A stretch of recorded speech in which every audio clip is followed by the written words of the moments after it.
할렐루야 감사합니다. 오늘은 목요일 성경 공부 고린도전서. 지난주에는 우리가 이제 개론 전체적인 부분들을 개론을 이제 파악을 했고, 이제는 본론 텍스트 제 1장을 공부를 하도록 하겠습니다. 고린도 교회는 고린도 지역이 가지고 있는 특성을 그대로 교회 속에 들고 들어왔다, 이렇게 보시면 되겠습니다. 우리가 이제 고린도는 그 지역적 측면에서 보면은 로마가 여러 지역들을 다스리고 있었거든요. 여러 지역을 다스리고 있는 가운데서 특히 이제 아가야 지방에 로마 행정의 수도라, 이렇게 보시면 됩니다. 특히 이제 고린도 지역을 우리가 이제 일단 알고 들어갑시다. 고린도는 보면은 아가야 지방에 로마 수도라, 이렇게 보십니다. 로마 행정 수도라, 이렇게 보시면 됩니다. 아주 중심적 측면을 가지고 있습니다. 지난주에도 우리 이제 그 지도도 이제 봐왔지 않습니까? 특히 이제 고린도 지역은 보면은 제가 이제 말씀드렸지 않습니까? 교통과 군사의 요충지다. 교통과 그리고 군사적 측면에서 요충지였습니다. 그러니까 굉장히 중요한 지역이죠. 요충지였고, 그리고 상업이 굉장히 발달했습니다. 특히 이제 상업이 이제 발달할 수밖에 없었던 것은 여러 가지 측면에서 주요 기능들이 이제 있었던 것이죠. 중간에 이런 교통과 그리고 또한 여러 가지 부분에서 이제 군사 요충이 이루어지다 보니까 교통과 군사가 있는 곳은 그 당시 항상 무엇이 활발했을까요? 그렇죠. 상업이 발달했습니다. 고대 사회 속에서 이렇게 군사들이 지나가는 곳은 항상 도로가 항상 연결되어 있거든요. 그리고 이런 교통과 항상 연결되어 있습니다. 그러면은 군사들이 지나가는 곳은 항상 상업이 함께 했습니다. 그래서 이렇게 상업이 발달했던 도시라는 것을 우리가 또한 볼 수 있고, 그런가 하면 또한 이런 상업이 발달한 도시에 보면은 무엇이 굉장히 횡행합니까? 우상 숭배가 굉장히 만연해졌던 그런 도시이기도 합니다. 자, 이런 그 고린도가 지역적 특성을 가지고 있고, 그리고 이런 고린도 교회를 사도 바울이 1년 약 한 6개월 정도, 1년 6개월 정도 이 속에서 사역을 펼쳐가는 것을 볼 수 있습니다. 지난주도 우리 이제 봐왔습니다만은 사도 바울이 사역을 펼쳐갈 때에 사도 바울이 제일 사역에 많은 비중을 차지했던 곳이 어딘가 하면 에베소 지역이죠. 그죠? 에베소에서 몇 년 동안 그 사역을 했죠? 그렇죠. 3년 동안 사역을 하고, 그 다음에 이제 그 사역이 고린도에서 약 한 1년 그 6개월의 사역을 펼쳐갔던 지역. 이런 고린도 교회를 사도 바울이 개척을 하면서 말씀을 가르치고, 또한 말씀 속에 또한 제자들을 세우게 됩니다. 그 속에서 이제 세례를 주게 되었던 일도 있고요. 자, 이런 문제점들이 보다 더 신앙적으로 발전하지 못하고, 이런 부분들이 무엇을 이루게 되는 겁니까? 고린도 교회 가장 큰 문제가 이런 부분들이 파벌을 이루게 되는 겁니다. 파벌을 이루게 됩니다. 고린도 지역은 여러분 보시면은 아가야 지방에 행정 수도라 그랬잖아요. 그리고 교통이 발달되었고 상업이 이렇게 활발하다 보니까 사람들 간에 교류들이 굉장히 활발했겠죠. 그죠? 상업이 발달하면 사람들의 모험이 활발하고, 그리고 상업이 발달하다 보면은 여러 가지 조직들이 만들어져요. 소규모 조직들, 대규모 조직들, 이런 조직들이 굉장히 활성화가 이루어집니다. 그런 속에서 이제 상업적인 이제 카르텔도 형성되고, 이런 부분들이 지금에 만들어진 것이 아니라 옛날에 이제 그 소도시를 형성하면서 이런 이제 카르텔들이 이제 형성된 것은 이미 고대 속에서도 이런 일들이 있었습니다. 마치 우리가 요즘에 뭐 있었던 일처럼 말하고 있는데 그렇지 않습니다. 그런 부분에서 이런 영향들이 교회 그대로 들어오게 되는 겁니다. 아시겠습니까? 여러 가지 상업을 발달하면서 자신들의 이익을 지키려고 하는 그런 카르텔들이 형성되잖아요. 이런 부분들이 좋은 말로 카르텔이지만 이거는 좀 속된 말로 말하면 무엇입니까? 자기들끼리 이권에 대한 조직을 형성하는 거, 패거리지 않습니까? 패거리, 그죠? 패거리 정치. 이런 부분들이 교회에 그대로 들어오게 됩니다. 그러면서 교회 속에서 파벌이 이루어지게 되는데, 큰 대표적인 파벌 속에서 보면은 고린도 교회는 사도 바울이 이제 세웠던 부분들에 대해서 사도 바울을 자랑 삼는 그러한 바울파. 그리고 또한 우리가 바울뿐만 아니라 그 당시에 이제 보면은 굉장히 성계에 능통하고, 그리고 웅변에 굉장히 뛰어난 인물이 고린도 지역에 사도 바울이 떠나고 나는데 그 주에게 이제 그 사역을 하게 되었습니다. 그가 누군가 하면은 아볼로입니다. 아볼로. 사도 바울은 여러분들이 잘 아시는 것처럼 여러 가지 측면에서 중심이었죠. 그죠? 고린도 교회를 세웠던 그런 중심들. 그런가 하면 아볼로는 말씀에 매우 능통했고 웅변에 매우 뛰어났습니다. 그런 아볼로를 따르는 세력들이 파브를 형성하게 되고, 그런가 하면 또한 우리가 이제 여러 가지 부분에서 정신적 축을 하고 있는 한 사람이 있죠. 그죠? 바로 누굽니까? 게바. 게바는 사도 베드로의 그 아람식의 이름이 바로 게바입니다. 그래서 게바는 누구라 그랬습니까? 베드로. 베드로는 사도들 예수님의 그 제자 가운데서도 사도로서의 하나의 수장의 역할들을 감당하고 있었죠. 그런 게바의 계보를 따르는 것. 그 다음에 또한 그리스도파가 이제 등장하면서 부활에 대한 중심적 신앙들을 가지고 이렇게 우리는 해야 돼 라고 말하고 있습니다. 그러면 결국적으로 이제 보면은 파벌적 문제는 전부 다 자신들의 하나의 편향적 문제로서 지금 이 문제들을 바라보면서 지금 나타나고 있는 것이거든요. 근데 중요한 것은 바울의 가르침과 아볼로의 게바의 그리고 모든 가르침들은 중심에 전부 다 무엇이 있는가 하면 획일점들이 있습니다. 하나의 일치점을 사실은 가져가야 된다는 것이죠. 자신들이 주장하는 중심들은 있습니다. 우리가 이제 교회도 보면은 지교회가 있지만은 예수 그리스도 안에서 우리가 여러 가지 사역들을 펼쳐 나갈 때에 그 교회마다 특징적인 사역들이 있는 거잖아, 그죠? 근데 이것이 아니면 안 된다는 이 개념들이 고린도 교회에 있었던 거죠. 그 굉장히 잘못된 것이죠.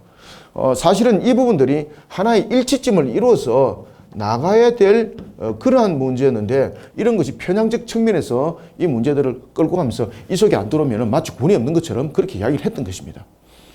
이런 편향적 문제들의 모습들은 결국은 여러분 무엇 속에서 나타납니까? 인간의 그 죄성 속에서 나타나는 전부 다 근본에 대한 문제점들이죠. 그래서 사도 바울이 이런 부분들을 이제 1장에서 바로 점검을 하고 딱 들어가게 되는 것을 볼 수 있습니다.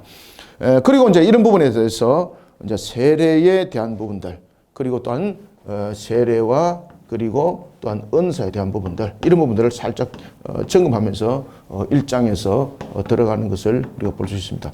자, 이런 부분들을 보면서 우리가 1장의 전체적인 것들, 오늘 우리가 1절부터 30 몇 절입니까? 예, 31절까지 전체적인 내용을 함께 다 보도록 하겠습니다. 자, 먼저 1절을 한번 봅시다. 하나님의 뜻을 따라. 자, 여러분, 사도 바울은 항상 중심을 둘 때에 사도성에 관한 부분에 대해서 항상 변증을 많이 합니다. 왜 사도성이 중요한가 하면은 그가 전하고 있는 것이 개인의 철학적 요건인지, 그죠?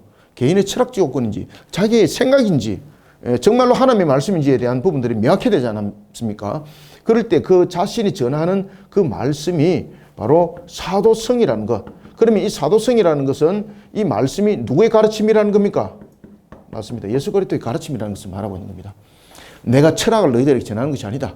예수 그리스도의 말씀을, 그 정확한 말씀을 가르친다라는 것을 이 사도라는 부분에 대해서 전체적인 내용들을 담고 있습니다. 그러면은 교회가 이런 부분들에 대해서 지금 문제점들을 일으키고 있다는 것이죠. 그래서 고린도 후서가 사도성에 대한 변론이 집중적으로 일어나는 것을 볼 수 있습니다. 이런 문제점들은 또 어떻게 일어났는가? 여러 가지 파벌적 문제 속에서 이런 문제점들이 등장할 때에 거짓 교사들이 이 속에 한가닥을 하게 됩니다. 그러면서 이제 교회가 사도 바울의 사도성을 이제 거부하고 부인하면서, 사도성을 부인한다는 것은, 사도성을 거부한다는 것은 결국은 무엇을 거부한다는 겁니까?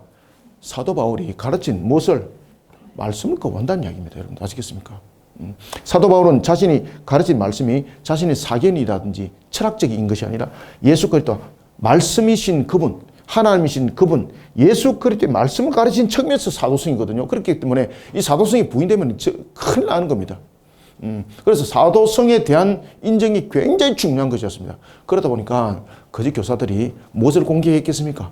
사도 바울의 사도성을 공격을 한 겁니다. 왜냐하면 자, 이렇게 말합니다. 예수님께서 십자가에서 못 박힐 때에 그가 무엇 했느냐? 못 했습니까? 공의였거든요. 그죠? 심지어 스데반이 죽음에 이르는 데 있어서 그는 죽음을 지켜보는 공의의 대표였지 않습니까? 심지어 그는 다메섹에 예수 그리스도를 믿는 믿음을 가진 자들을 박해하고 체포하기 위해서 갔던 공의원의 핵심 요원이지 않습니까? 이런 부분에서 이 사도성을 부인을 하도록 만드는 거죠. 그리고 특히 이제 사도라는 것은 예수님의 직접적 가르침, 그리고 예수님과 함께 그 당대에 있는 조건을 가지고 있어야 되는 것이고, 그리고 예수님의 죽으심과 부활의 목격자가 되어야 됩니다. 친히 가르침과 함께. 그럴 때 이 사도성은 성립이 되는 겁니다.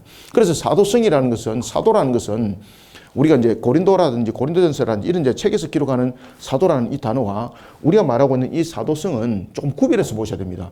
이 사도라는 것은 뭔가 하면은 예수님으로부터 직접적 가르침, 예수님으로부터 모든 부분들 가르침을 받았을 뿐만 아니라 예수님에 대한 직접적 정인, 죽음과 부활의 정인, 이것이 사도성의 조건입니다. 그런데 이제 성경에 보면은 사도 바울이 내가 사도라는 것은 이런 부분의 내용들을 담고 있으면서 또 하나는 사도라는 그 개념들은 그 당시에 또한 어떤 개념을 가지고 있었는가 하면은 예수님의 가르침을 증거하는 자들, 이런 자들을 또한 사도라는 개념 속에서 함께 설계됐습니다. 아시겠죠? 그죠? 이런 부분들을 참고하고 들으셔야 됩니다.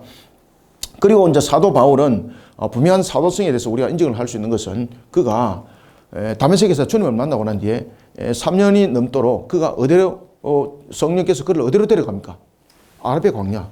아라비아 광야 가서 그는 주님으로부터 직접 가르침을 받았습니다. 그죠? 그리고 그는 이야기하기를 내가 그때에 삼청천까지 경험했노라. 내가 이런 것들을 다 적는다면은 너희들을 보다도 더 탁월하다. 이렇게 말할 정도로 직접적 예수님으로부터 직접 가르침을 받았기 때문에 사도성에 대해서는 부인할 수가 없는 겁니다. 그리고 부활의 주님을 직접 만난 또한 목격자이기도 하죠. 그죠? 그래서 사도 바울은 사도성에 대한 부분들에서 부인을 받을 수가 없습니다. 그런데 이제 이런 약점들은 있죠. 첫 출발들을 이제 그 12제자들과 함께 했지 않습니까? 이런 부분에서 이제 태클을 거는 거예요. 그러면서 이제 거짓 교사들이 뭐라고 말하는 거면, 야, 사도 바울이 첫 번째, 교회에서 사례를 못 받지 않느냐? 사례를 받은 적이 있느냐? 사도 바울은 특히 이제 선교적 개념 속에서 자비랑 선교를 굉장히 강화했죠. 그죠? 그 당시에는 왜 자비랑 선교를 강화했을까요? 교회가 재정이 있었을까 없었을까요? 재정이 없습니다. 전부 다 가정교회, 대부분 다 교회들이 가정교회 중심이 되다 보니까 그 당시에 사회들이 또 얼마나 힘들었습니까? 그러다 보니까 교회라는 부분들은 재정으로 움직일 수가 없었어요. 그러니 사도 바울이 자신이 생업을 통해서 벌었던 것을 가지고 그것을 가지고 선교비로 사용을 했던 것이죠. 그런 것을 약점을 잡는 거예요. 그런 것을 약점을 잡으면서 거짓 교사들이 뭐라고 말하는가 하면 그가 사도가 아니라는 첫 번째 증거. 그가 교회로부터 무엇을 안 받는다. 그렇죠. 사례를 받지 않는 거. 이거 사도가 아니라는 증거다 이거. 그 다음에 두 번째. 그가 사도증이 있느냐? 사도증이 없다. 너희들 사도증 본 사실이 있느냐? 없다라는 것이죠. 이런 부분에서 사례를 받지 않았다는 것, 그 다음에 정서가 없다는 것, 이런 것을 가지고 사도성을 부인하는데 여러분들 사례를 안 받았다고 사도가 아닌가요? 그 당시에 여러분 그 사도에 대한 증명서 발생했습니까? 그 이런 거짓된 소리에 사람들이 여러분들 놀라운 사실은 말도 안 되는 이 사실에 사람들이 넘어가는 겁니다. 이런 말도 안 되는 사실에 아시겠습니까? 왜 이제 우리가 보면은 말도 없는 말들을 계속해서 이야기를 하잖아요. 그럼 처음에 사람들이 안 믿잖아요. 근데 계속해서 이야기하게 되면 나중에 어떻게 됩니까? 아, 그런가? 그러면서 무슨 말을 해요? 그래, 그럴 수 있어. 아니 땐 꿀뚝에 연기가 안 난다. 아니 땐 꿀뚝에는 꿀뚝에 연기를 뭔가를 떼야만이 연기가 나는 건데 아니 땐 꿀뚝에 연기가 나야 그런 부분들의 이 적용들이 일어나게 되는 겁니다. 똑같습니다. 자, 그래서 사도 바울이 자 이제 자신의 내용들을 변증을 하면서 또한 고린도 교회를 전체적으로 진단해 나가는 것을 볼 수 있습니다. 특히 이제 1장과 6장에서는 보면은 고린도 교회 속에서 전해 들어온 소식에 대해서 이 내용을 적어요. 그 다음에 이제 그 7장부터 이제 끝장까지는 보면은 고린도 교회가 여러 가지 부분에 있어서 질문을 한 것이 있어요.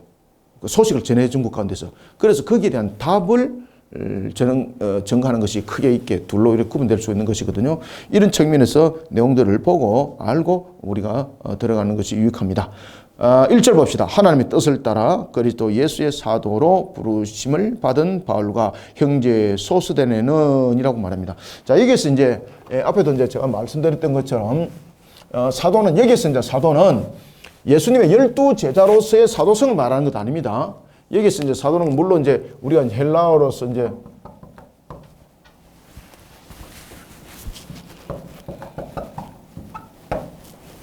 이거 잠깐만요.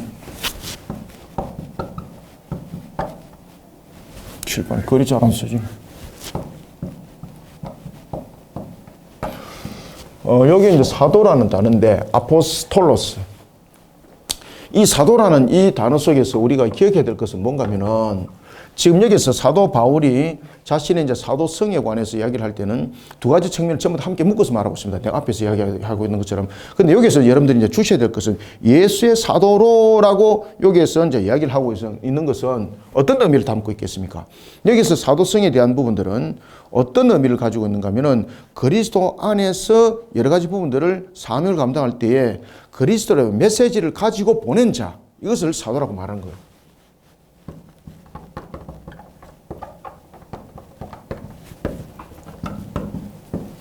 메시지를 전하는 자. 여기서 이제 아포스톨로스는 이 부분들을 설명하고 있습니다. 그리스도 예수의 메시지를 전하는 자. 그럼 여러분들 그리스도 예수의 메시지를 전하려면은 어떻게 돼야 되겠습니까? 정인이 돼야 되죠. 그죠? 정인. 두 번째, 친히 가르침을 받아야 되는 것이죠. 그죠? 그래서 이런 부분들을 이 아포스톨로스를 통해서는 원래 이 의미들은 그리스도 예수의 메시지를 전하는 자로서의 모습인데, 여기에서 보다 더 강조되는 것은 가르침을 받은 자로서의, 그 다음에 정인으로서의 이런 부분들을 함께 좀 더 담고 있는 겁니다. 그래서 그리스도의 사도라고 말하는 거예요. 그냥 사도라고 표현 안 하죠. 그죠? 하나님 등장하고, 그 다음에 그리스도 예수의 사도라고 이렇게 표현하는 것은 이 부분들을 전부 다 담고 있습니다. 그냥 이렇게 떡 던질 때 그 성경 보면은 사도라고 나올 때는 이렇게 12사도도 이야기를 하지만은 그래도 예수의 메시지를 전하는 자는 그 당시에 다 사도라고 이렇게 말을 하고 있었거든요.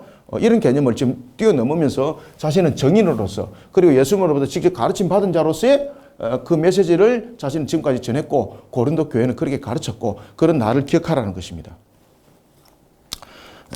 그리스도 예수의 사도로 부르심을 받은 바울은 자신의 사도성을 자신이 원해서가 아니라 하나님의 뜻에 부름을 받은 가운데에 세워짐이었다라는 것을 말하고 있는 겁니다.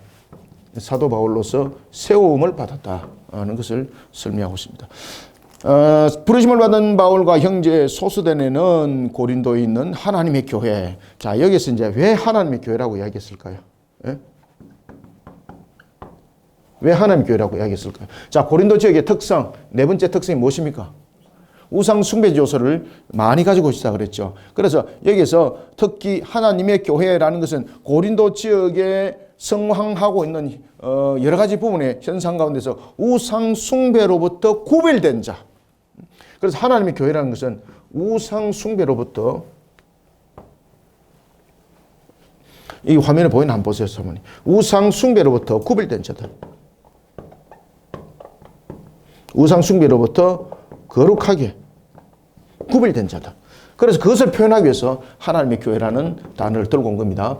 그래서 이런 의미들을 딱 알고 들어가시면은, 왜 그가 하나님의 교회라는 부분들의 단어로 들어왔을까라는 것도 함께 알게 되는 것입니다. 그래서 하나님의 교회 곧 그리스도 예수 안에서 거룩해지고, 자, 우리는 어떻게 성도가 되고 우리는 어떻게 거룩하게 된다는 것입니까?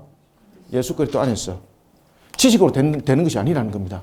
우리의 거룩, 우리가 성도되는 것은 우리가 성도로서 또한 거룩한 자가 되는 것은, 거룩함을 가지는 것은 예수 그리스도 안에서만이 되는 것이지, 이것이 어떤 지식을 바탕으로 철학적 문제, 왜냐하면 이 문제를 지금 밑에서 이야기를 하려고 하는 겁니다. 지금 그래서 헬라인들에 대한 생각들, 유대인들에 대한 생각들, 이런 부분들을 나중에 밑에서 이야기를 하거든요. 우리가 성도로서 거룩하게 되는 것은 예수 그리스도 안에서 하나님의 전적인 은혜로 인함이지 다른 방법들은 없다는 겁니다. 우리가 배웠던 지식으로 되는 것이 아니라는 겁니다. 어떤 권리와 그리고 또한 세상에 얻을 수 있는 명성으로 되는 것이 아니라는 것입니다.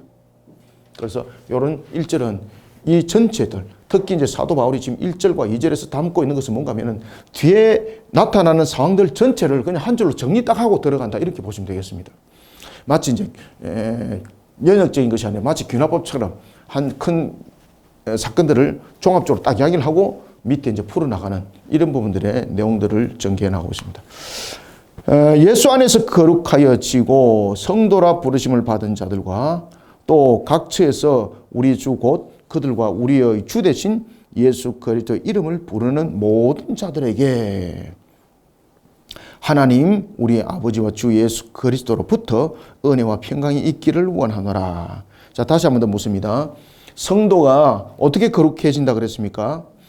예, 그렇죠. 성도라는 것은 하나님의 부르심이죠. 그죠? 하나님의 부르심의 과정 속에서 있을 때에 그가 성도라 부르심을 받고 그가 거룩해질 수 있는 것은 오직 어디 안에서만이? 맞습니다. 그래서 거룩해지는 것은 우리의 능력과 자격으로 되는 것이 아니라는 겁니다. 예수 그리스도 안에서. 그러면 이것을 누가 가르쳤을까요? 사도 바울이 지금 이것을 가르쳤던 거예요. 그런데 사도 바울이 이것을 가르쳤는데 거짓 교사들은 지금 이것을 안 가르쳐요. 뒤에 이제 나중에 보면 후세 가든지 가면은 어떤 내용을 담고 있는가 하면은 율법적 기독론을 가르쳐요. 율법적 기독론이라는 것은 뭔가 하면은 율법을 지켜야만이 된다는 사실.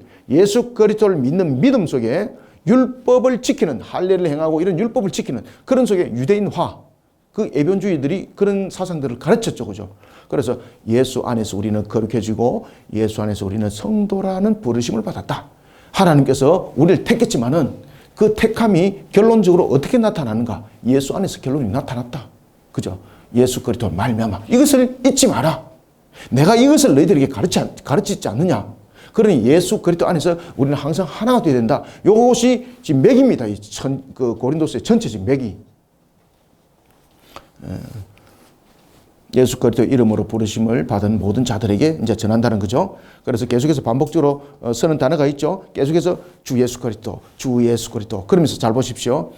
그리스도 예수의 사도 첫 번째. 그 다음에 예수 안에서 그리스도 예수 안에서 거룩해지고 그리고 성도라 부름을 받고 그 다음에 세 번째 주 예수로부터 은혜와 평강이 있기를. 야, 이게 굉장히 예수 그리스도를 통해서 지금 안에 전체적인 이야기를 지금 다 하고 싶어 하는 거죠. 지금 반복적으로 등장하는 것이 무엇입니까? 그렇죠. 예수 그리스도입니다. 예수 그리스도. 예수 그리스도. 이 예수 그리스도를 통해서 자신은 사도가 되었고 그리고 예수 그리스도를 통해서 우리는 성도가 되었고 예수 그리스도를 통해서 우리는 거룩에 이르게 되었고 그리고 또한 우리는 예수 그리스도를 통해서 무엇이 이루어졌다는 것입니까? 예수 그리스도로부터 우리는 부름을 받은 자지만은 부름을 받았을 뿐만 아니라 은혜와 무엇이 있다? 그렇죠. 예수 그리스도 안에서 은혜와 그리고 평강이 있다. 여기에서 이제 중심대로 전부 예수 그리스도라는 거죠. 지금 사도 바울이 이것을 가르친다는 거예요. 이에 대한 핵심적인 요소가 율법적 기독론을 가르치는 자들은 이러한 부분들을 부인시키게 만들었던 것이죠. 율법을 지켜야 된다는 것. 4절 봅시다. 그리스도 예수 안에서 너희에게 주신 하나님의 은혜로 말미암아 내가 너희를 위하여 항상 하나님께 감사하노니. 바울과 고린도 교회가 하나님 안에서 서로 매우 친밀한 관계가 있다는 겁니다. 그러면은 고린도 교회와 바울 관계가 하나님을 떠나버리면은 예수 그리스도가 떠나버리면 무슨 관계입니까? 남입니다, 남. 그죠? 한 형제 한 자매를 이룰 수 있는 것은 오직 예수 그리스도의 안이라는 것이에요. 우리가 율법을 지킴으로써 한 형제 한 자매가 아니라는 거예요. 구원도 마찬가지고. 따라서 예수 그리스도 안에서라는 것을 굉장히 지금 강조하고 있다는 거예요. 이 예수 그리스도 안에서라는 이 강조는 율법적 기독론을 가르치고 있는 이런 거짓 교사들, 그 다음에 파벌적 문제 속에서 나타나는 문제점들이 복합적인 것이 다 이 문제 속에서 불거진 겁니다. 그래서 이 강조점들을 잘 알고 딱 들어가셔야 돼요. 그리고 난 뒤에 지금 사도 바울이 다음에 무슨 이야기를 하는가를 이해를 할 수 있는 거예요. 지금 계속해서 무엇을 강조하고 있다? 예수 그리스도 안에서 엔 크리스토스. 그죠? 우리가 늘 배우죠? 엔이라는 것은 뭔가 하면은 항상 머무는 것. 우리가 이제 전치사 부분에 대해서 우리가 공부를 몇 가지 했지 않습니까? 에이스, 에크, 엔인데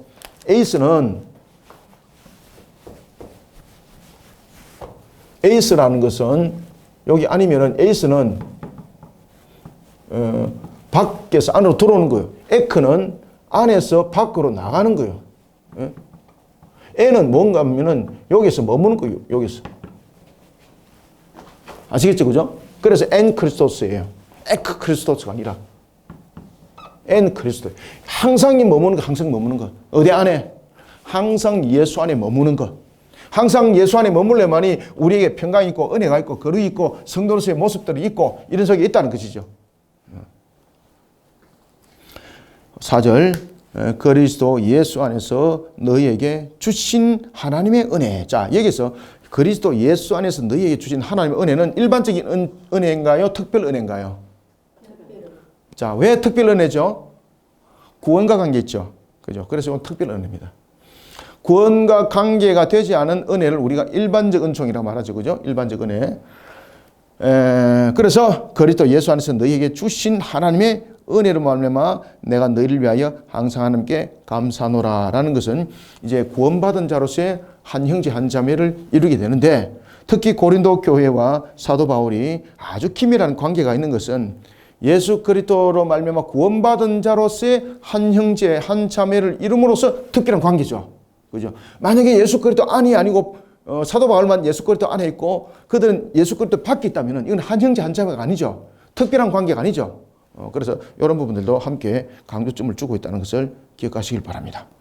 자, 그러면서 이제 5절에 보면은 이는 너희가 그 안에서 모든 일, 곧 모든 언변과 모든 지식에 풍족함으로 라고 말합니다. 여기서 말하고 있는 것, 모든 언변, 모든 지식. 다시 말하면은 은사뿐만 아니라 모든 구변에 이르기까지, 지식에 이르기까지 풍성한 부분들을 누가 그들에게 부어줬다는 겁니까? 그 안에서, 예수 그리스도 안에서. 자, 여기서 이제 우리가 이제 기억해야 될 것이 하나가 있습니다. 지금 고린도 교회가 이런 문제점들 속에서 문제가 지금 불거진 거죠. 그죠? 그러면은, 자, 은사에 대한 문제도 모든 부분들이 마찬가지입니다. 우리가 이제 모든 은사들은 성부 하나님께서 성자 하나님을 통하여서 그 구속의 사역을 이룰 때에 또한 성령을 통해서 우리에게 각자에게 주시는 여러 가지 다양한 모습들이 또한 그 은사 속에 나타나기도 하거든요. 그런데 이러한 은사들을 사람들이 경험을 할 때에 사실은 삼일째 하나님이 관여하지 않고는 이 은사는 자신들에게 주어질 수 없는 것이거든요. 근데 이 은사를 나중에 자신의 개인의 탁월함으로 이제 설명해 버리는 거죠. 하나님께서 은사를 준 것은 공동체에 전부 다 은혜롭게 만들어가기 위해서 은사를 주는 거지 않습니까? 그런데 이것을 자신의 그냥 탁월함, 자신의 자격, 자신의 능력 이런 것을 표현해내더라는 것입니다. 그래서 이런 부분들을 항상 기억하라는 겁니다. 5절 이는 너희가 그 안에서 모든 일, 모든 언변과 모든 지식에 풍족함으로 그리스도의 증거가 너희 중에 견고하게 되어 너희가 모든 은사에 부족함이 없이. 그래서 이 은사는 어떻게 주는 것이라고요? 성부께서 성자를 통하여 구속 사역을 이룰 때 성령을 통하여 베푸시는 여러 가지 과정 속에 나타나는 겁니다. 그 과정 속에 또한 우리의 구원받는 과정 속에서 나타나지만 구원받는 이후에 우리가 구원과 그리고 또한 성화 과정 속에서 이 은사에 대한 문제점들이 나타납니다.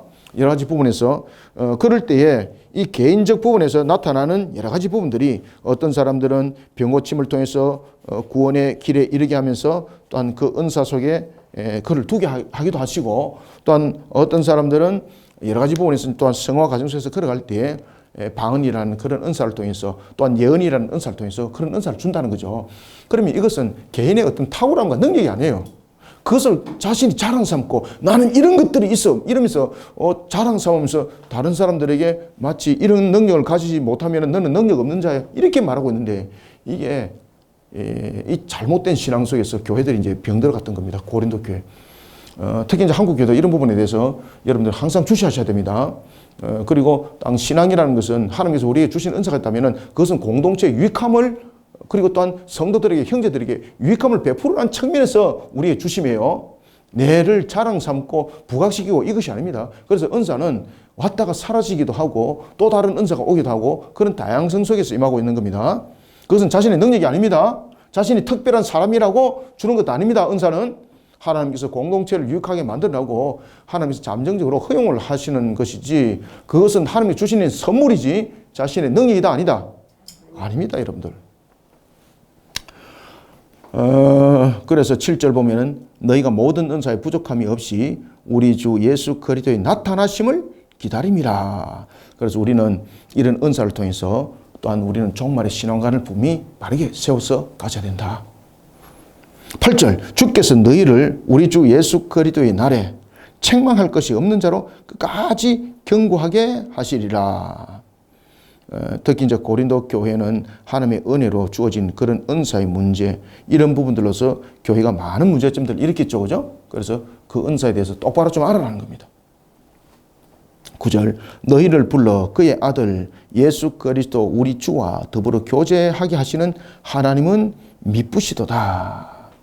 우리가 이제 성도들 간에 하나님께서 각자 이제 은사를 주었던 것도 보면 공동체에 유익함이 있고요. 유익함을 또한 더하여 주신 위함이고, 그리고 또한 개인의 유익함도 있는 거죠. 그런데 이 모든 부분들은 무엇인가 하면은 성도들 간에 또한 교제와 주와 더불어 기쁨으로 교제를 나누는 측면에서의 주어진 하나님의 선물인 거예요. 그렇기 때문에 이것을 잘못 와전하여서 마치 자신이 가지고 있는 무슨 특별한 특기 상인 것처럼 이렇게 호도하거나 이렇게 와전시키지 마시길 바랍니다. 그런 잘못된 신앙관 속의 교회들이 고린도 교회처럼 병드는 겁니다, 여러분들. 자, 10절 봅시다. 형제들아, 내가 우리 주 예수 그리스도 이름으로 너희를 권하노니 모두가, 자, 여기서 이제 주시하시기 바랍니다. 지금 사도 바울이 지금 굉장히 반복적인 단어를 지금 쓰고 있죠, 그죠? 자, 1절부터 지금 9절까지는 굉장히 강조하고 있는 것이 무엇입니까? 엔 크리스토스, 예수 안에서. 자, 여기서 이제 10절에는 보면은 또 반복적으로 또 강조를 하는 것이 있어요. 자, 1장 10절 보세요. 반복적으로 지금 강조하는 것이 무엇입니까? 같은이라는 단어예요. 같은. 왜 사도 바울이 같은이라는 이 단어를 강조할까요, 여러분들요? 예?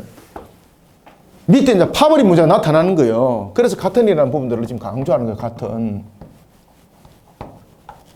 이 같은이라는 것도 결국은 예수 그리스도 안에서 이 부분들이 해법이 나타나는 거죠, 그죠?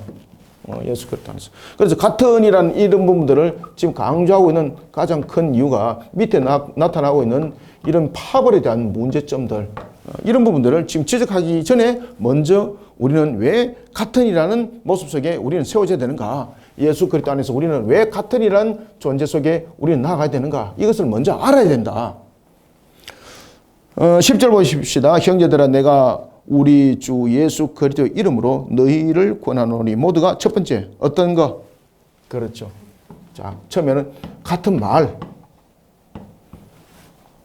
자, 여기서 여러분들 우리가 이제 같은 말이라는 것은 대체로 이제 무엇을 우리가 이제 그 의미를 주고 있겠습니까?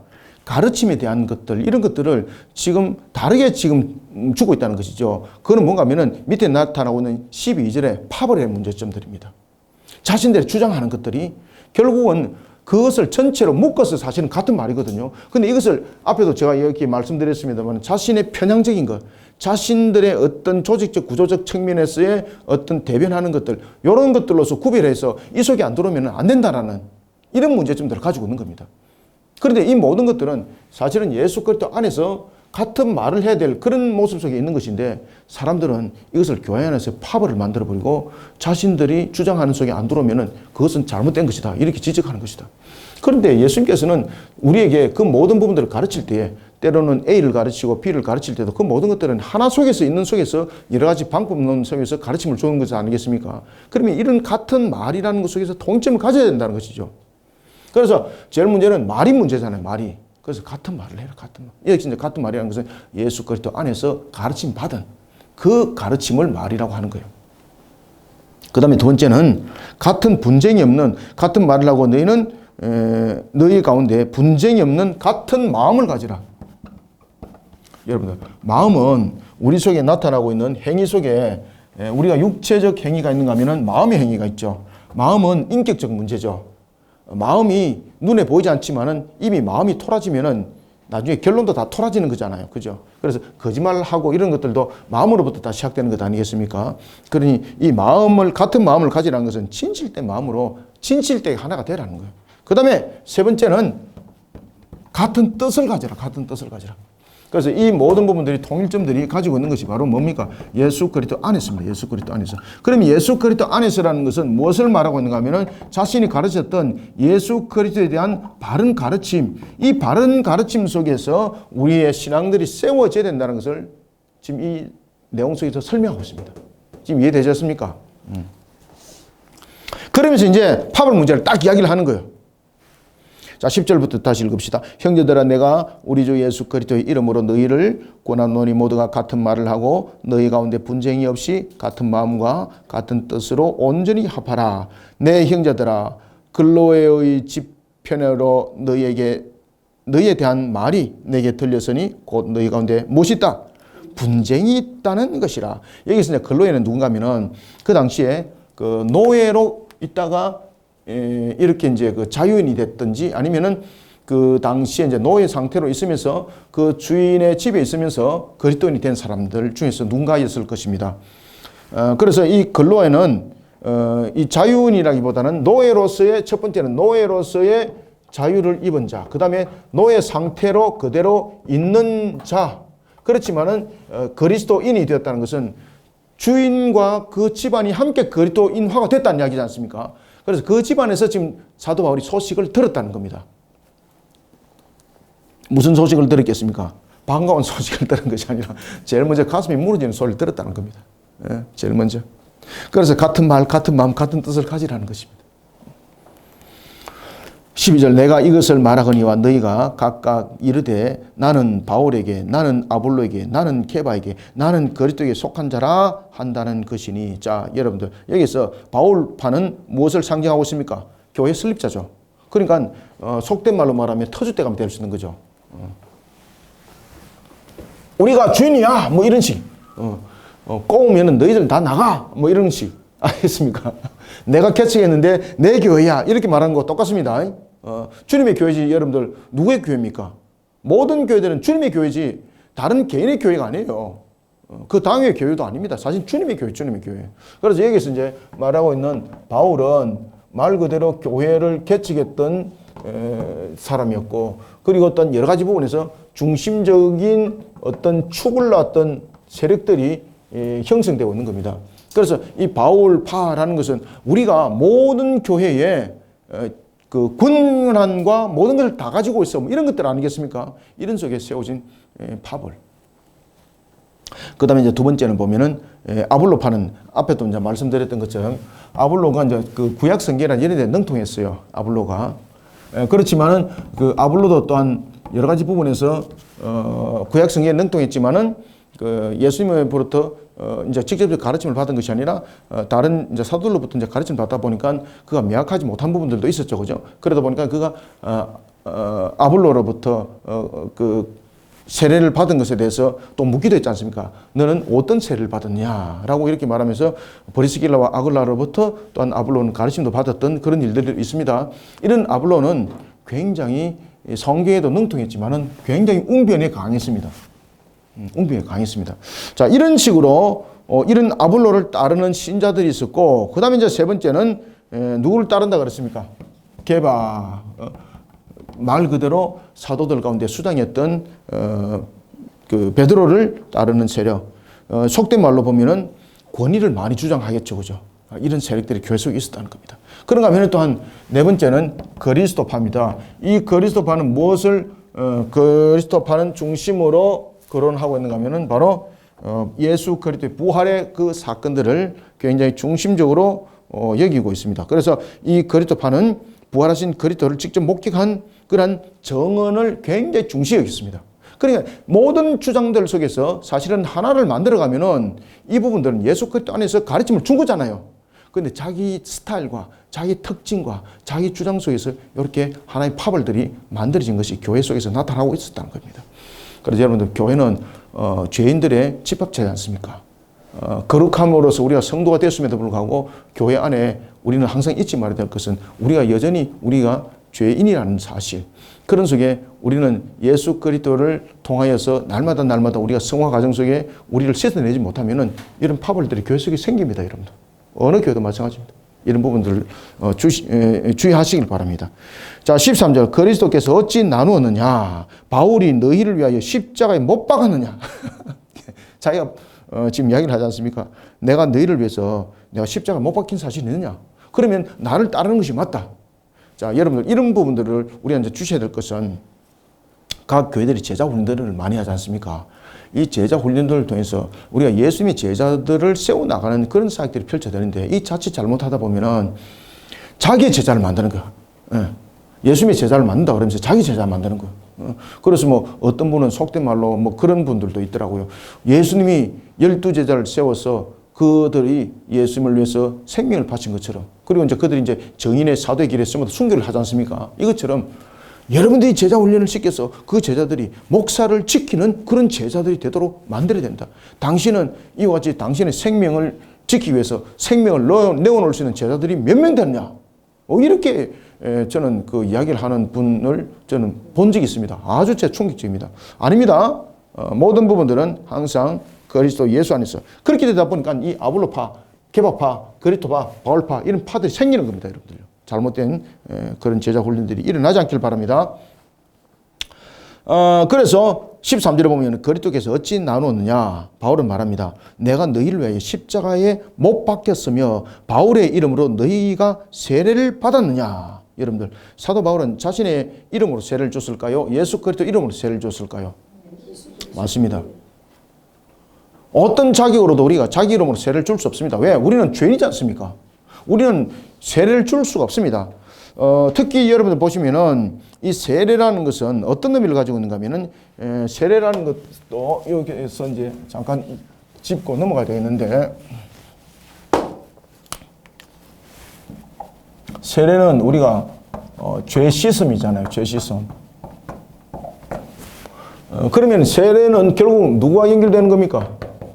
예수 그리스도입니다. 그래서 세례는 자기 이름으로 줄 수가 없습니다. 우린 죄인이지 않습니까? 우리는 그 일들을 역할을 감당하는 측면에서의 역할자예요. 우리는 어떤 관계 속에도 우리가 세례를 주는 데 있어서 우리의 그 역할들도 하나님께서 허락하심이고 은혜를 베푸심에 그 역할들을 감당할 수 있는 것이 우리의 자격으로 할 수 있는 것은 아무것도 없어요. 그래서 우리는 세례 부분에 대해서 명확하게 알아야 될 것은, 세례는 뭔가 하면은 바로 첫 번째 그리스도와 연합입니다. 그죠? 죄 씻음 속에서 그리스도와 연합을 이루는 것이 바로 세례가 되는 것이고, 그리고 또한 이런 속에서 그의 통치를 따르겠다는 의미를 가지고 있습니다. 아시겠습니까? 세례는 예수 그리스도의 통치를 따른다는 겁니다. 세례는 죄 씻음이라는 것 속에서 예수 그리스도와 연합을 말하고 있고, 그리고 통치라는 부분들을 담고 있는데, 자, 이런 측면에서 세례는 우리가 예수님, 다시 말하면은 우리 편에서, 그리고 예수 그리스도 주님 편에서 이 부분들이 의미를 가지고 있습니다. 첫 번째는 우리 편에서, 그리고 우리가 또한 세례는 주님 편에서 보면은, 자, 오늘 본문에도 보면 쭉 나중에 이제 읽어가시면은 되겠습니다만은, 세례는 우리 편에서는 뭔가 하면은 주님을 신뢰한다는 겁니까? 신뢰하지 못한다는 겁니까? 맞습니다. 여기서 우리의 편에서는 주님을 신뢰한다는 겁니다. 그리고 그 명령에 복종하고 순종한다는 의미가 우리 편에서 세례가 의미를 하고 있습니다. 자, 그러면은 이런 세례는 우리가 주님께서 우리를 어떤 의미 속에 그러면 둔다는 것을 의미를 하고 있을까요? 이미 이제 여기에서 이제 말씀드렸습니다만, 주님 편에서는 세례는 우리를 구원하심과 관계가 있습니다.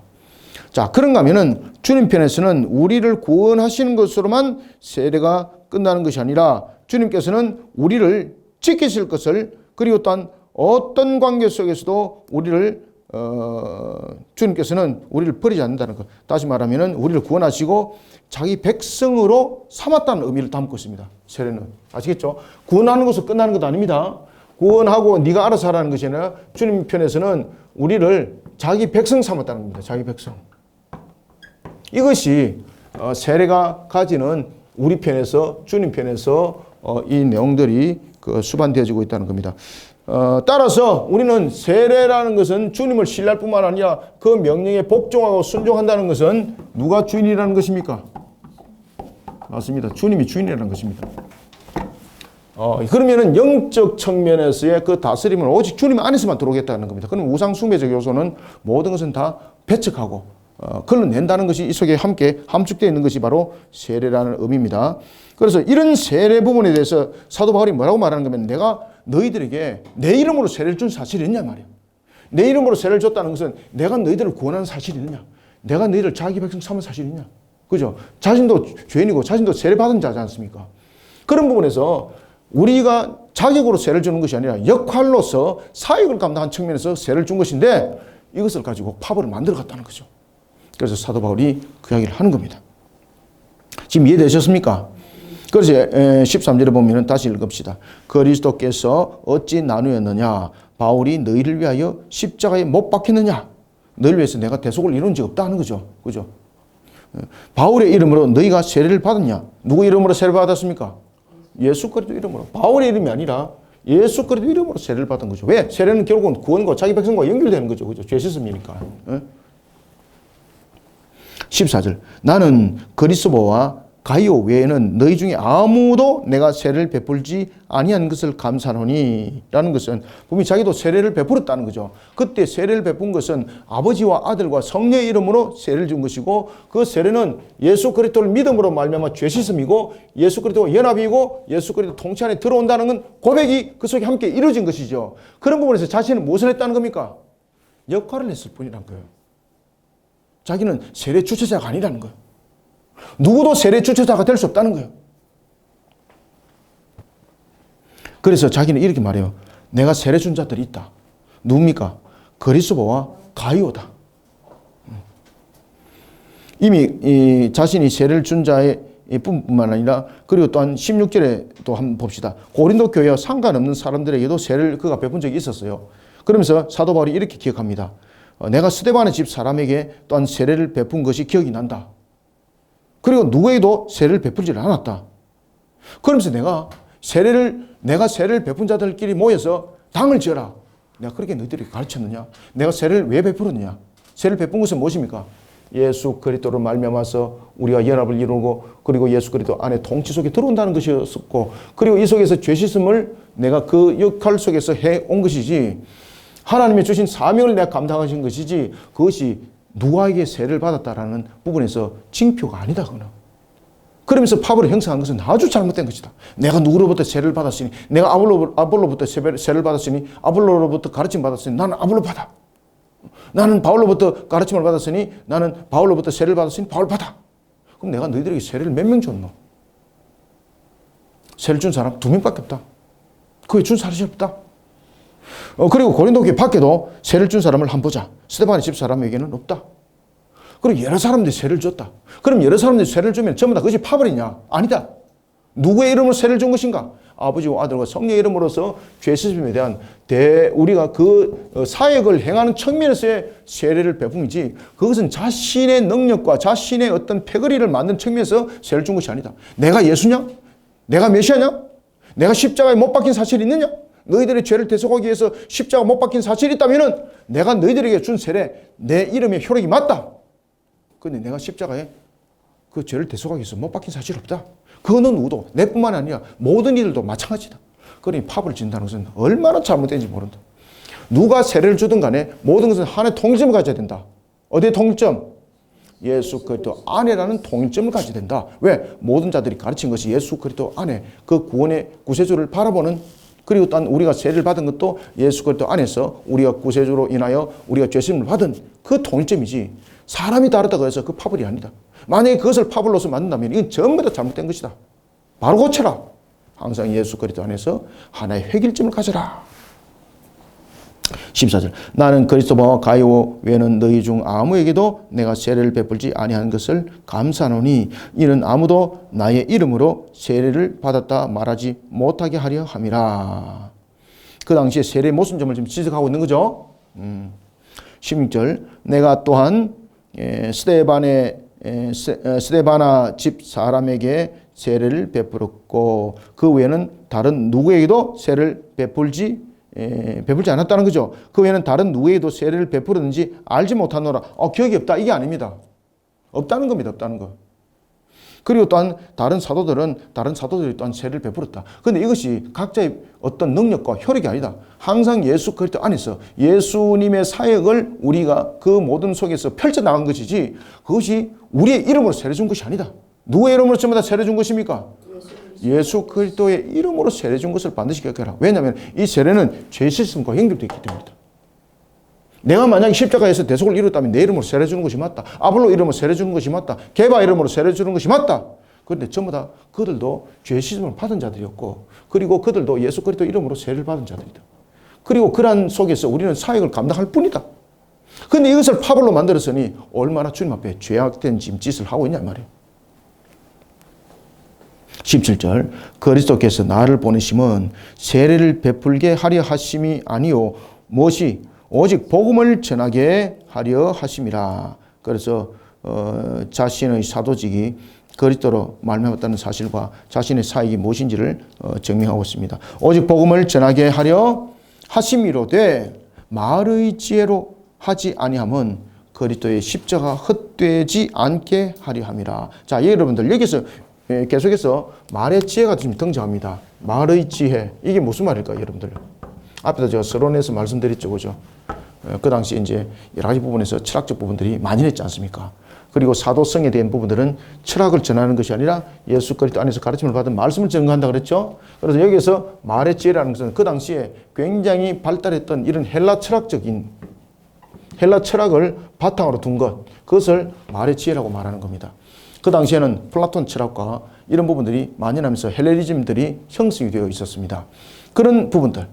그래서 이런 헬라 철학을 바탕으로 가지고 있는 그런 속에서 내가 너희들에게 말을 전한 적이 없다는 거죠.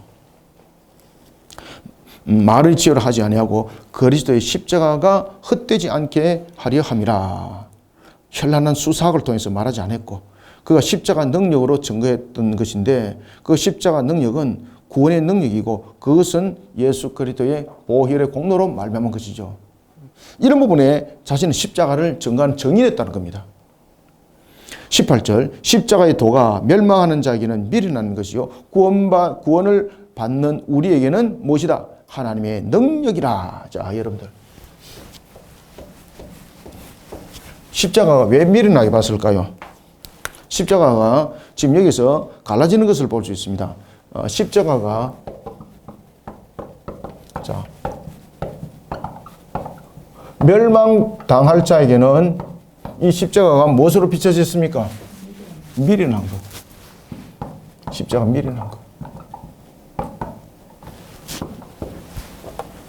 그런가 하면은 구원받은 자에게는 무엇으로 나타납니까? 예. 구원받은 자에게는 하나님의 능력. 완전히 상판된 모습이 지금 증거되죠. 멸망당할 자에게는 왜 미련한 것으로 십자가가 증거되어졌는가 하면은 앞에 보면은 말의 지혜가 있죠. 그죠? 헬라 철학에서 봤을 때, 자, 여러분 두 가지 부분들이 이 미련한 것으로 증거되어지는데 첫 번째는 유대인들 입장에서 그리고 두 번째는 헬라인의 입장에서 이 부분들은 어떤 내용을 담고 있을까요? 십자가는 통일적 측면에서 전부 다 저주를 상징하고 있죠. 저주. 특히 유대인들에게는 미련하고 또한 이런 부분들이 유대인들에게는 밑에 돈자 나타납니다만 유대인들은 또 이것을 끓입니다. 끓였던 가장 큰 이유가 뭔가 하면은 자신들은 항상 메시아를 어느 측면에서 상징을 하고 있습니까? 오실 메시아를 왕과 같은 모습 속에서 그들은 상징하고 있었고 보고 있었던 것입니다. 그리고 또한 마카비의 한 예를 통해서 그와 같은 메시아의 상을 보고 있었던 것인데 그런 메시아가 십자가를 진다, 죽었다, 저주의 형태를 속에서 죽었다? 이러면 이 메시아로서 이 관점이 맞겠습니까? 그러니까 이 유대인들이 바라볼 때에 십자가가 미련하고 수치스럽고 그리고 그들이 끌었던 가장 큰 이유가 무엇인가 하면은 예수 그리스도가 십자가에서 죽으신 것은 자신들이 메시아로서 제시할 수 있는 그런 자격 속에서 모멸감이라는 것이죠. 그래서 십자가는 그들 속에는 말 그대로 가치 없는 것이고 그리고 미련한 것이고 이런 부분들 속에 십자가는 구원받지 못할 자들에게 비춰졌던 것입니다. 아시겠습니까? 그들에게 멸망을 당할 자들에게는 십자가는 대속을 이루는 그런 하나님의 은혜 형틀이 아니었습니다. 저주를 새 생명으로 바꾸는 새 창조를 일으키는 속에서 나타나는 그런 모습이 아니었습니다. 그런가 하면 또한 헬라인들은 십자가 그러면 머릿속에 제일 먼저 무엇이 떠올랐을까요? 십자가에서 누가 죽습니까? 나라의 반란죄를 일으킨 자들, 그 다음에 노예, 그리고 또한 로마의 시민권을 가지 못한 자들이 죽는 저주 형들. 그러니 그 십자가로서 구원을 말하고 있는 그 복음이 얼마나 미련하게 들렸겠어요. 그죠? 그래서 멸망당할 자들에게는 십자가 미련한 것들로서 들려지지만 구원받을 자에게는 십자가 능력이 있다는 것이죠. 왜? 십자가에서 예수님께서 이루시면 무엇입니까? 대속을 이루시면죠. 죄사함.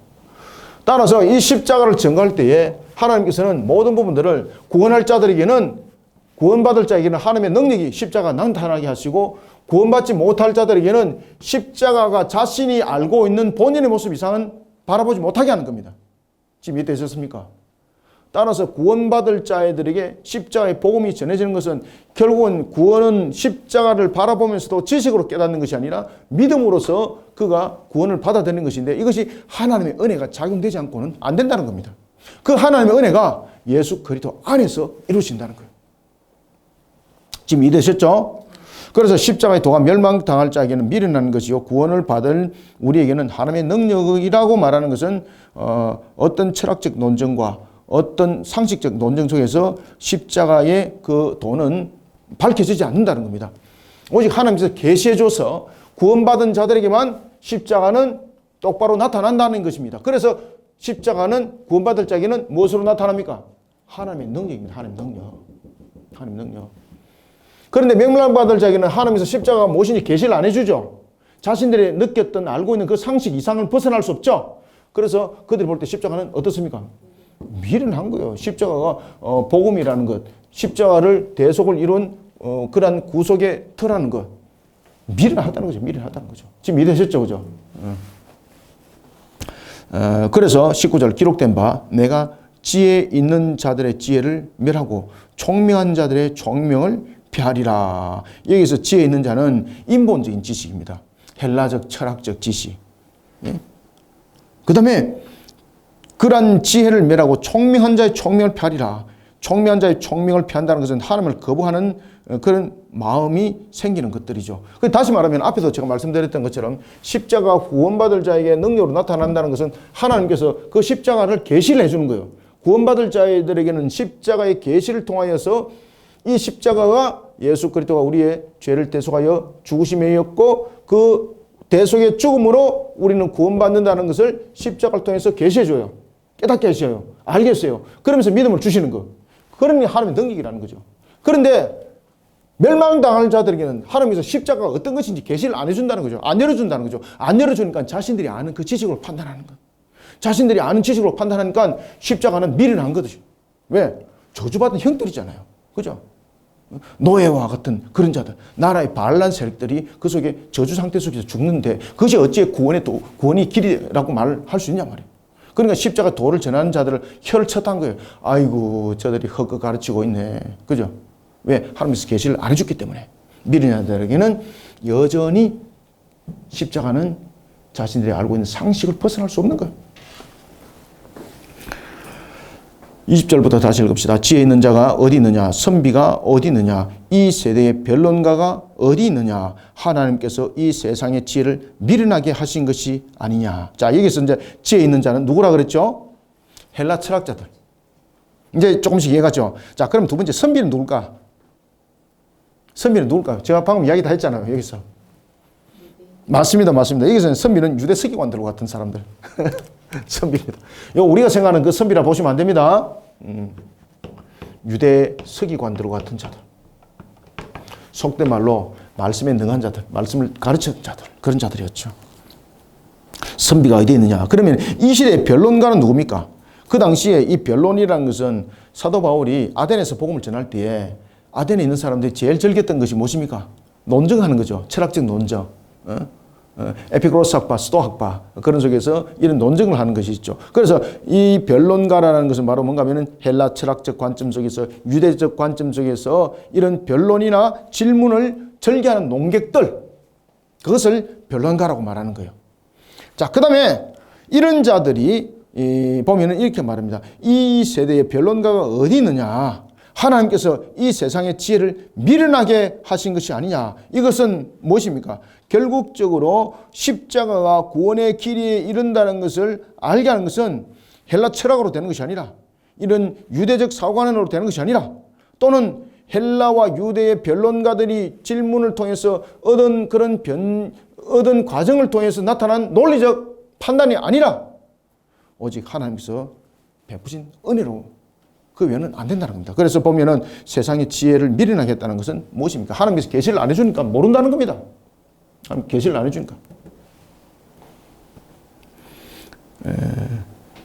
21절 하나님의 지혜에 있어서 이 세상이 자기 지혜로 하나님을 알지 못하므로 하나님께서 전도에 미련한 것으로 믿는 자들을 구원하시기를 기뻐하셨도다. 여기서 전도에 미련한 것은 무엇입니까? 하나님의 구원과 관련된 오묘한 계획이죠. 그 계획함들, 예수 그리스도의 십자가 그 공로로 인하여서 구원받는다는 그런 것들, 이런 것들이 전부 다 세상적 측면에서 볼 때는 전도에 미련한 것 아니겠습니까?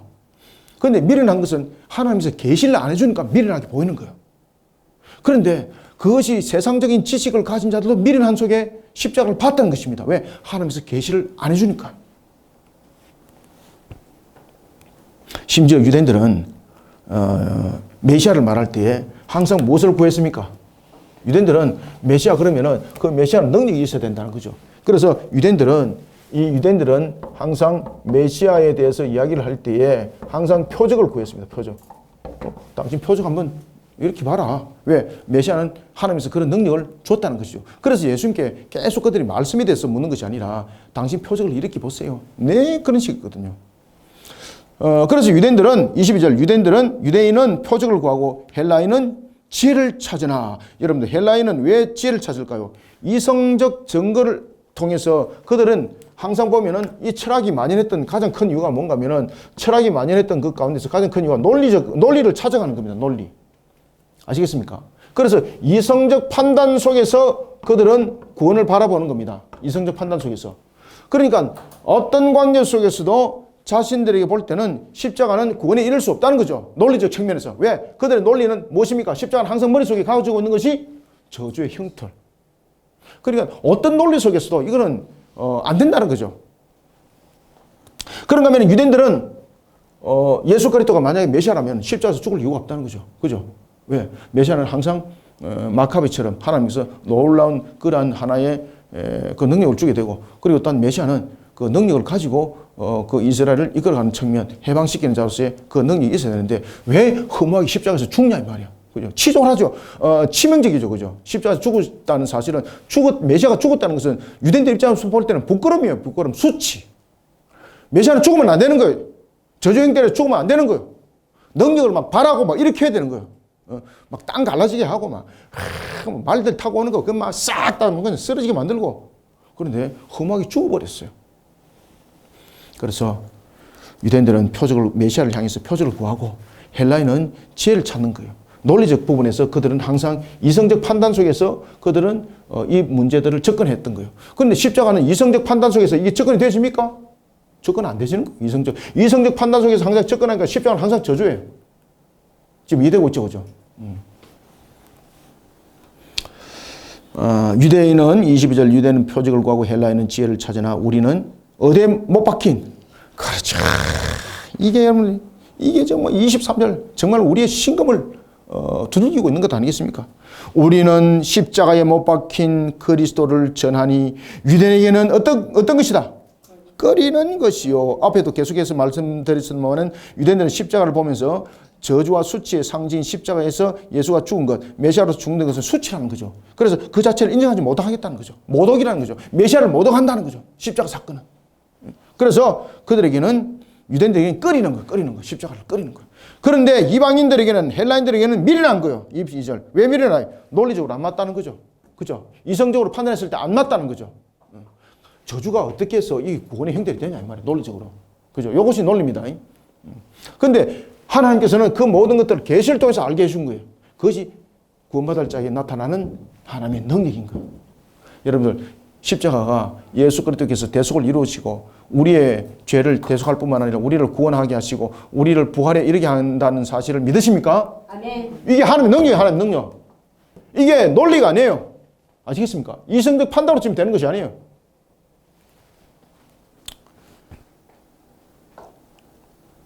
유대인에게는 꺼리는 것이요 이방인에게는 미련한 것이로되 오직 부르심을 받은 자에게는 유대인이나 제가 방금 이야기했던 그 이야기를 딱 하는 겁니다. 핵심 별표 딱 쳐놓으세요. 자, 함께 읽습니다. 시작. 오직 부르심을 받은 자들에게는 유대인이나 헬라인이나 그리스도는 누구의 능력? 하나님의 능력이요 하나님의 지혜니라. 아멘.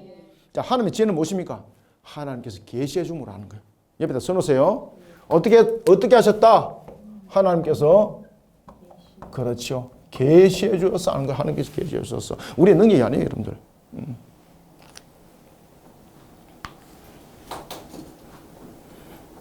25절 하나님의 어리석음이 사람의 지혜롭고 하나님의 약하심이 사람보다 강하다. 자, 이 속에서 유한이 무한을 담아낼 수 없다는 것을 설명하고 있습니다. 그런데 유한성을 가지고 있는 것들이 참 무한성의 하나님을 해법을 해부해서 분해하려고 그러고 해석하려고 그러고 이런 것들이 인간의 죄성 속에서 나타나는 교만 속에서 나타나는 겁니다. 그래서 우리는 구원은 이성적 논리 속에서 판단하는 것도 아닙니다. 구원은 하나님께서 그 은혜로서 계시해 주지 않으면은 우리는 아무것도 판단할 수 있는 능력이 없습니다. 우리는 없습니다. 우리는. 자, 사도 바울이 이제는 고린도서를 기가 막히게 지금 쓰고 있죠, 그죠? 이것이 고린도 교회의 전반적인 문제뿐만 아니라 모든 교회들 그 당시의 문제였습니다. 이게. 그래서 사도 바울의 서신은 매우 신학적이면서 매우 신앙적이에요. 우리는 사도 바울의 서신서를 가지고 막 신학적으로만 이야기를 하지 않습니까? 아니에요. 그 당시에 일어났던 전부 다 신앙적 문제를 지금 이것을 가지고 교리로 이 문제들을 풀어나가고 있는 거예요. 그러니까 사도 바울이 13권의 서신서가 얼마큼 중요한가 아시겠죠, 그죠? 그러니까 이런 13권의 서신서를 특히 이제 신천지들은 아주 싫어하죠, 그죠? 왜냐하면 자기들의 그 교리와는 안 맞거든, 그죠? 못된 것들이 하여튼 그렇게 합니다. 26절 봅시다. 형제들아 너희를 부르심을 보라. 자, 형제들아 너희를 부르심을 보라. 첫 번째, 육체를 따라 어떻게 됐고? 자, 잘 보세요. 육체를 따라 지혜로운 자가 많지 않다는 거죠. 육체를 따라 지혜로운 자가 많지 아니하며, 두 번째, 능한 자가 많지 아니하며, 세 번째, 문벌 좋은 자가 많지 아니하도다. 아멘. 자, 여기서 지금 사람들에 대해서 지금 평가를 하고 있죠. 지금 그 당시에 아주 그 중심에 있고 그 고린도 지역을 이끌어갔던 자들의 대부분들이 보면은 어떤 자들인가 하면은 교양이 있고 권세가 있고 그 다음에 출신 성분이 좋은 사람들이 그 사회를 이끌어갔습니다. 그런데 그거 가지고 구원 받냐 말이에요. 그 당시 고린도 지역을 이끌어갔던 사람들이 어떤 사람들입니까? 그 고린도 지역에는 보면 철학들이 많이 했지 않습니까? 그 교양 있는 사람들이 굉장히 존경을 받았습니다. 막 철학적 논법을 가지고 막 논리 있게 이야기하고 이러면 그 사람들은 존경을 받았어요. 교양 있는 사람들. 그런가 하면은 두 번째는 또한 어떤 사람들입니까?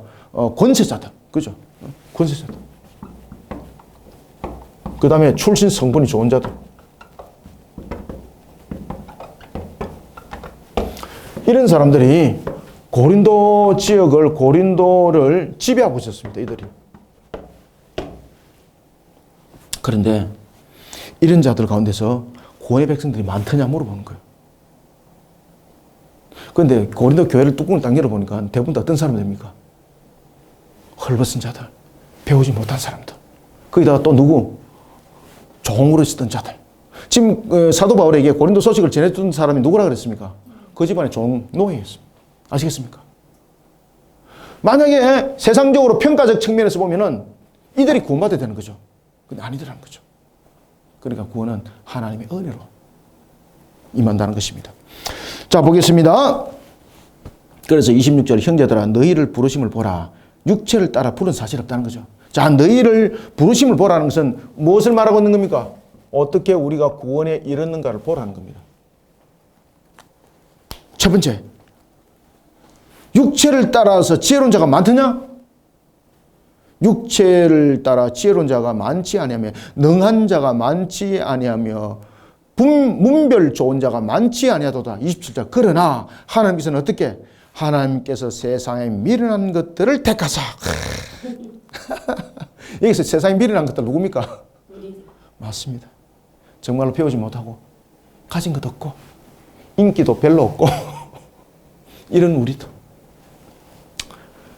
그러나 하나님께서 세상에 미련한 자들을 택하사 지혜 있는 자들을 부끄럽게 하려 하시고 세상에 약한 것들을 택하사 강한 것들을 부끄럽게 하려 하시며 28절 하나님께서 세상에 천한 것들과 멸시받은 것들과 없는 것들을 어떻게?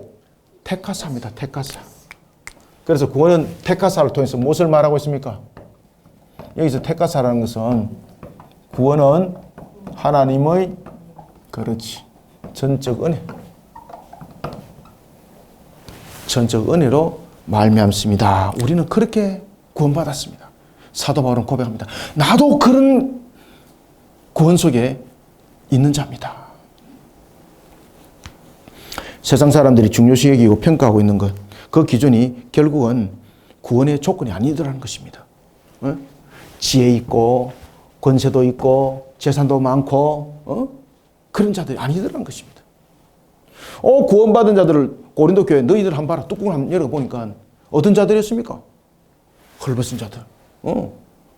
거기다가 지식에 있어서도 아주 배우지 못한 자들, 종들.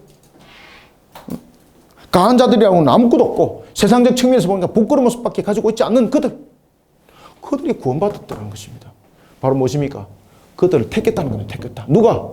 그래서 구원은 하나님의 전적인 은혜로 말미암는 것이지 어떤 교양을 가지고 있는 탁월한 자, 권세를 가지고 있는 자, 출신성분이 좋은 이런 인간적 바탕 속에서 일어나는 것이 아니라는 거예요. 그렇기 때문에 구원은 논리적으로 판단하여서 평가하는 것이 아니라 하나님께서 베푸신 은혜로 구원은 하나님께서 구원하시고자 선택한 자들에게만은 이 구원의 길이 계시해 주어서 아는 바가 된다는 거죠. 그러니 세상적인 사람들이 이런 사람을 볼 때는 십자가는 미련한 것인데 우리는 미련한 자, 우리가 구원받았다는 거예요. 그래서 사도 바울이 28절과 29절에서 이렇게 말해요. 하나님 앞에서 우리는 자랑할 것이 있다 없다? 없다. 그래서 우리가 만약에 자랑한다면은 어디에서 자랑해야 된다? 하나님 안에서 자랑하라는 거예요. 우리가 하나님 앞에서는 자랑할 것이 있다 없다? 그렇죠. 자, 앞에서와 안에서는 다르죠. 하나님 앞에서 자랑한다는 것은 내를 자랑하는 거죠. 그런데 하나님 안에서 자랑한다는 것은 뭐예요? 하나님 자체를 자랑하는 거예요. 만약에 우리가 자랑할 것이 있다면 하나님 앞에서 자랑할 것 없다. 어디에서 자랑하라? 그렇지. 하나님 안에서 자랑해. 하나님 안에서. 우리가 자랑을 할 때도 하나님 앞에서는 자랑할 것이 없다. 우리가 하나님 안에서 자랑해라. 하나님 안에서 자랑하는 것은 무엇입니까? 우리를 어떻게 구원하셨는지 하나님의 전적인 은혜로 말미암아 구원받은 이것을 우리는 자랑 삼는다는 거예요. 그죠? 만약에 하나님 앞에서 자랑 삼는 것은 무엇입니까? 이론과 이런 걸 따져서 우리의 의지적 부분들이 바탕이 된 사람의 능력으로 구원받은 것을 지금 자랑하는 거예요. 이것은. 그죠? 이것은 하나님 전적인 은혜가 아니에요. 인간의 의지로 구원이 선택되어진 거예요. 하나님 안에서 자랑 삼는 것은 전적인 것이 하나님의 은혜라는 사실. 나의 공로는 있다 없다? 아무것도 없다는 거예요. 아무것도 없다. 그래서 하나님 앞에서 자랑이 아니라 안에서 자랑이 안에서 자랑. 좀 이런 부분들이 좀 신학적 부분들을 함께 보셔야 됩니다. 그래야만 이 부분들의 내용들이 다 이렇게 밝혀지는 거예요. 조금 시간이 조금 경과됐습니다만은 제가 이런 부분들을 좀 강조를 하는 것은 분명히 알으라고 반복적으로 좀 말씀드리는 겁니다. 그래서 여기서 이제 하반부에 이제 계속해서 강조되는 것이 27절 잘 보세요. 27절, 28절 강조되는 것이 무엇입니까? 택하사. 예.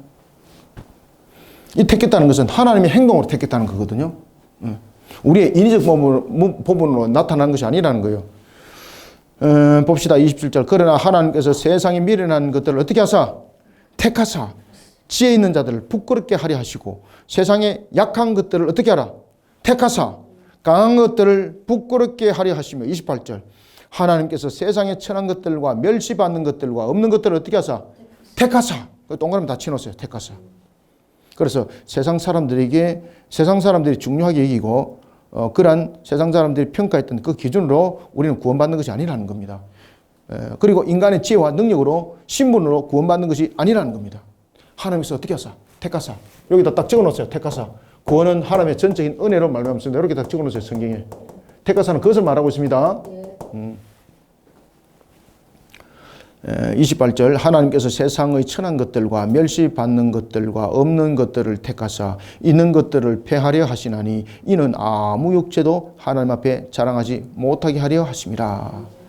그래서 우리는 하나님 앞에서 자랑하는 것이 아니라 어디서? 하나님 안에서 자랑해야 되는 거야. 하나님 안에서. 30절 너희는 하나님으로부터 나서 그리스도 예수 안에 있고 예수는 하나님으로부터 나와서 우리에게 지혜와 의로움과 거룩함과 구원함이 되었으니 기록된 바 자랑하는 자는 어디서 자랑하라? 주 안에서 자랑하라. 하나님 안에서 자랑하라 이 말이요. 주 안에서 자랑하라 함과 같게 하려 하심이라. 왜 주 안에서 자랑하라 그럽니까? 그렇지. 구원은 전적인 하나님의 은혜라는 것을 우리는 이야기를 하라는 겁니다. 이 구원 자체가. 그래서 하나님 안에서, 주 안에서 자랑해라 라고 말씀을 주고 있는 겁니다. 자, 우리는 이제 오늘 이제 고린도전서 1장 이것을 이제 둘로 나누어서 이제 보려고 그랬는데 이 여러 가지 부분들이 연결되어서 가르쳐만 될 부분들이 돼서 좀 기다려만은 오늘 한 시간이 좀 지났습니다만은 여러분들 처음부터 잘 따라오셔서 끝까지 다 보셔야 됩니다. 그리고 잘 여러분들이 다시 한번 더 성경을 잘 묵상하시고 항상 그리스도 안에라는 건 머무는 상태, 그리고 그 안에라는 것은 항상 은혜에 입은 자로서의 우리의 상태, 이것을 항상 말하고 있다. 앞이라는 것은 무엇입니까? 인본주의 속에서 나의 능력을 비춰보고 나의 능력을 말하는 것이다. 항상 우리는 자랑 삼을 것은 하나님 앞에서가 아니라 하나님 안에서. 이 사항들을 잘 주시하시고 또한 다음 주에 우리가 2장으로 만나도록 하겠습니다. 감사합니다. 수고하셨습니다.